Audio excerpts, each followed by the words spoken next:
Max Part, kamusta kayo? As bagay pag-uusapan po natin kung paano gamitin ang tamang no contact rule para hanap-hanapin ka ng isang lalaki.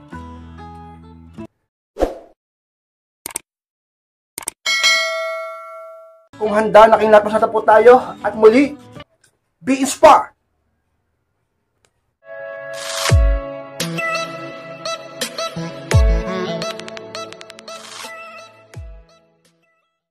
At ang unang paraan, Max Part, kung paano gamitin ng tama ang no contact rule para hanap-hanapin ka ng isang lalaki, sabayan mo ng pagpapaganda ang no contact.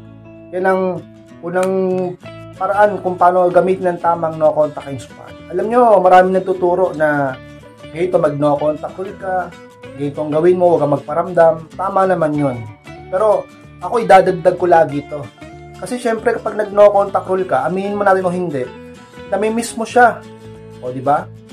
Yung iba nga sa inyo, hindi na nakakapagpigil eh. Imbis na mag no contact, magchat-chat na naman, tatawag na naman. Hindi kaya. Kasi, ang ginagawa lang, mag no contact lang, maghintay. Diba? Dapat, meron kang ginagawa. At syempre, kung may ginagawa ka, yung pinaka-the best na, mag-self-improve ka. Diba? Hindi yung basta no contact rule lang, kasi matatalo ka dyan. Ang mga babae pa naman, mga emosyonal. Marurupok. Diba, kapag nag-no contact ka lang at hintay ka lang ng hintay, walang mangyayari sa'yo, kundi malulungkot ka. Dahilan kung bakit maraming babae ang hindi nagtatagumpay sa paggamit ng no contact rule sapagkat naghihintay lang sila. Ngayon, kapag nag-no contact rule ka, sabayan mo ng self-improvement ka inspire. Pumunta ka sa gym, mag-workout ka, mag-jogging ka, mag-ehersisyo ka, pagandahin mo ang katawan mo, at magsumikap ka para maging kaakit-akit ka. Pumunta ka sa parlor, magpaganda ka ng buhok mo. Yung iba sa inyo, nag-aayos pa nga ng kilay, di ba? Yan ba yung uso ngayon, yung pag-aayos ng kilay? O magbumili ka, o mag-aral ka kung paano alagaan yung balat mo. Magpaganda ka. Alagaan mong sarili mo habang naghihintay ka, habang ginagamit mong no contact rule sa lalaking yan, ka-inspired. Para malibang ka. At yung focus mo at atensyon ay hindi laging sa paghihintay lang sa kanya. Dahil ang kalaban mo sa no contact rule ay ang sarili mo, sapagkat pinipigilan mo yung sarili mo na hindi magparamdam sa kanya, at napakahirap nun sa part ng isang tao sapagkat nagmamahal ka. Diba? Kahit sinong gumagamit ng no contact rule, mahihirapan. Kahit ako, kahit ikaw, at kahit sino, mahihirapan ka pag gumamit ka ng no contact rule kasi isip ka lang isip din sa kanya. Ang goal natin is bumalik siya. Pero isip ka rin ng isip sa kanya kasi namimiss mo siya, mahal na mahal mo siya, gusto mo na siyang makausap, gusto mo na siyang makasama, gusto mo na siyang bumalik, gusto mo na magkaayos kayo. Pero it takes time ka-inspired. Kailangan magtiyagang maghintay. Maghintay muna. Kahit medyo matagal yan. Habang naghihintay ka, dapat may ginagawa kang importante sa buhay mo. Halagaan mong sarili mo ka-inspired. Huwag puro siyang isipin mo upang magtagumpay ka sa no contact rule. Sa isang mga talagang paraan ka-inspired. Kung paano gamitin ang tamang no contact rule, huwag ka lang basta mag no contact. Mag self-improve ka. Alagaan mong sarili mo, tumulong ka sa ibang tao at humingi ng tulong sa mga kapwa mo babae kung paano ka magpapaganda kung hindi ka marunong. Pag-aralan mo, pagpaganda ka upang kapag ka bumalik na siya, ay hindi niya pagsisihan na pagbabalik niya sa iyo. At mas talo niya sabihin sa kanyang sarili na deserve mong balikan. Ka-inspire. At ang pangalawang paraan, Max Part, kung paano gamitin ng tama ang no contact rule para hanap-hanapin ka ng lalakis. Huwag mag-reply sa message niya kung kakasimula mo pa lang sa no contact rule. Yun ang pangalawang paraan, ka-inspired, kung paano gamitin ng tama ang no contact rule. Kasi yung iba sa inyo, gumamit ng no contact rule. Paglipas lang ng ilang oras o araw, yung lalaki, mambobola na sa'yo yan o magme-message na sa'yo. Diba? Ang goal natin magbago siya. Ang goal natin, baguhin niya yung pakikitungo niya sa'yo. Na magsisi siya sa mga pagkakamali niya, ma-realize niya yung mga panloloko niya sa'yo. Diba? Kasi mga ilang oras, ilang araw nga kung minsan nagpaparamdam na eh. Lalo na kapag nakita niyang wala kang message, nakita niyang wala kang call, wala kang chat, wala kang text. Ang gagawin niyan, alam niyang marupok ka eh, may message ka niyan. Makikiramdam niyan, ititas ka niyan. Diba? Kaya dapat sa umpisa manindigan ka. Ang goal natin is talaga magbago siya. Saka ka lang magre-reply, saka ka lang magme-message, saka mo lang siya kakausapin kapag nakita mo mismo at napatunayan mo nagbago na siya. Na hindi na siya tulad ng dati.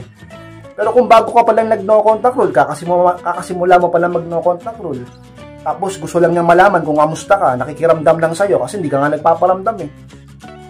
Magre-reply ka na kagad. Yung iba sa inyo masyadong marupok eh. Ka-inspired, ang paggamit ng no contact rule, ang goal dyan is yung mapagbago siya. Hindi yung mapag-message lang siya. Minessage ka lang para kamustahin kung balo ka pa ba sa kanya o hindi na. Yung iba sa inyo, ilang araw pala nag-no contact rule, antindi ng ginawa sa'yo, pinagloloko ka, sinaktan ka pisikal, ng babae, pinagpalit ka sa iba, pinirahan ka, o kung ano pa man, pinaiyak ka, paglipas lang ng ilang oras, ilang araw, binola-bola ka lang, message ka lang, tuwan-tuwa ka na kagad, talaga namang hindi mo na ginamit ang no contact rule, nag-reply ka na. Paano matututo yan? Nagulat kayo, no? Umulit na naman. Ginawa na naman niya yung panloloko niya sa'yo. Yung ginawa niya na pananakit sa'yo, ginawa na naman niya kasi wala kang na-realize kasi, diba, support yung no contact mo. Diba, hindi pa hinog. Wala pa siya natutunan. Hindi pa siya nagsisisi. Ang paggamit ng no contact rule ay ang pagpapabago sa isang tao para magbago siya ng pakikitungo sa iyo at makita niya ang tunay mong halaga upang hindi ka na niya ulit saktan. Hindi ka niya na ulit lokohin. Kaya kung sa umpisa pa lang nag-no contact rule ka, mga ilang panahon ka pa lang nag-no contact rule, huwag mo munang replyan hanggang sa hanap-hanapin ka na niya. At seryosohin niya na ang sitwasyon. Sa umpisa kasi hindi kasi seryosohin yan eh. Isipin niya, nagpapakipot ka lang. Isipin niyan, kaya ka hindi nagpaparamdam, kaya wala kang contact sa kanya, kasi nagmamatigas ka lang. Pero iniisip niya, marupok ka naman. Mga ilang panahon lang, bibigay ka din. Kaya dapat mong patunayan, tuloy-tuloy sa haba ng panahon na hindi ka talaga magpaparamdam. Huwag kang magparamdam sa haba ng panahon upang ang lalaking yan ay talagang seryosohin ang nangyayari ngayon sa inyo. Seryosohin ang hindi mong pagpaparamdam. Seryosohin ang no contact rule mo para bumaba ang pride niya at mawala ang kayabangan niya. At mag-alala siya at matakot siya.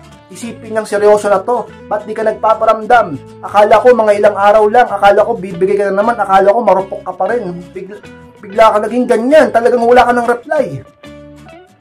Since sa mga sikreto upang seryosohin niya ang no contact rule. Hindi bumaba ang tingin niya sa iyo at bumaba ang pride niya. Ka-inspire. Since sa mga paraan upang talaga namang lalaki hanap-hanapin ka at bumalik ang halaga mo sa kanya, ka-inspire. Pangatlong paraan, ma-expert kung paano gamitin ang tamang no contact rule para hanap-hanapin ka ng lakis. Huwag magpatama sa post kapag gumamit ang no contact rule. Yung pangatlo, ka-inspire. Alam nyo, ka-inspire, tandaan nyo lagi yan ha. Kapag nag-no contact rule ka, iwasan mo magpatama sa mga pinopost mo. Ang iba kasi sa inyo, nag-no contact rule nga, kung ano-anong sinishare, kung ano-anong patama, kung ano-anong pinopost, kung ano-anong pinagsasabi sa social media. Mga patama, mga parinig, mga papansin, nag-no contact rule ka pa. Kung pinapatamaan mo lang din naman siya. Dapat ang paggamit ng no contact rule, ang tamang paggamit ng no contact rule is yung talagang wala ka ng pakialam sa kanya. Para bang nawala siya sa buhay mo na parang bula. Na wala ka talagang connection, wala ka ng patama, wala ka ng papansin. Talagang parang hindi siya naging bahagi ng buhay mo. Totally, hindi mo siya, wala ka ng pakialam. Dapat ganun yung maramdaman niya. Dapat ganun yung maramdaman niya, makita niya. Na vibes. Hindi yung nag-no contact rule ka nga. Pag nabasa naman niya yung mga post mo, isipin niya, ay ako pinapatamaan ng babae na to ha. Nagpapatama, nagpaparinig ha. O isipin nun, tinatablan ka pa rin. Isipin nun, iniisip mo pa rin siya. Nalulungkot ka, namimiss mo siya. Pero kung yung mga post mo hindi naman tungkol sa kanya, yung mga post mo hindi naman tungkol sa pagpapatama sa kanya, hindi naman tungkol sa mga heartbroken, hindi naman tungkol sa pag-move on, hindi naman tungkol sa mga hugot-hugot, ang mga pinopost mo, yung mga hobbies mo, yung mga positive, yung mga motivational na quote, o yung mga nakaka-inspired na video, yun dapat. Yung mga drama-drama, mga pinopost mo. Isipin yan, nahihirapan ka din sa sitwasyon nyo. Isipin yan, nagiging marupok ka na naman sa kanya. Isipin yan, nagpapakipot ka lang. Isipin niya, nagpapahabol ka lang. Hindi niya seseryosohin ang no contact rule mo. Hindi niya makikita ang tunay mong halaga pag ganyan ka.